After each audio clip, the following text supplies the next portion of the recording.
বিশ্ব আকর্ষণের অন্যতম দেশ সিঙ্গাপুর, যা যুক্তরাষ্ট্রের এক নিউ ইয়র্ক শহরের চেয়েও আয়তনে ছোট। মাত্র 6 দশক আগে নতুন পতাকা নিয়ে যাত্রা শুরু ছোট্ট এই দ্বীপরাষ্ট্রের, কিন্তু আর্থিকভাবে স্বাবলম্বী হতে খুব একটা সময় নেয়নি তারা। ধনীর তালিকায় এশিয়ার মধ্যে শীর্ষে, সমান্তরালে বিশ্বের সেরা ধনী দেশগুলোরও। শুরুর দিকে পুঁজি ছিল ঔপনিবেশিক বাণিজ্য বন্দর, এখন যা $680 বিলিয়ন প্রবৃদ্ধি, যা দেখে প্রশ্ন আসতেই পারে কিভাবে। রহস্যের কিনারা গিয়ে ঠেকে কেবল সুষ্ঠু পরিকল্পনায়, সঙ্গে তার কঠোর বাস্তবায়ন। স্বাধীনতার পর পুনর্গঠনে প্রথম গুরুত্ব পায় দেশটির প্রশাসনিক পুনর্বিন্যাস। সঠিক পদে যোগ্য লোককে বসানোর পর খোঁজা হয় অর্থনৈতিক সমস্যা আর সম্ভাবনা। জবাবে যা আসে তাতে খানিকটা হতাশই হতে হয় নীতি নির্ধারকদের, কেননা প্রাকৃতিক সম্পদহীন দেশের শুরুর ভিত কি হবে।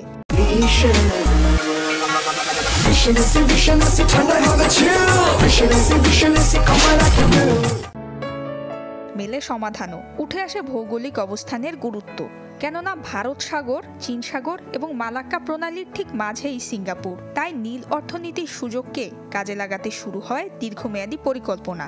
সহজ করে গড়ে তোলা হয় বাণিজ্যের সহজ পদ্ধতি।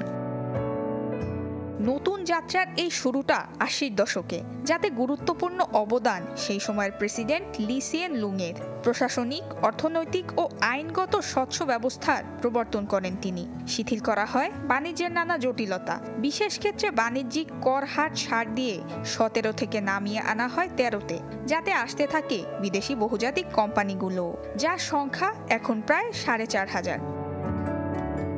কেবল তাই নয়, অর্থনীতির প্রসার বৃদ্ধির লক্ষ্যে নেওয়া হয় প্রয়োজনীয় সব পদক্ষেপ।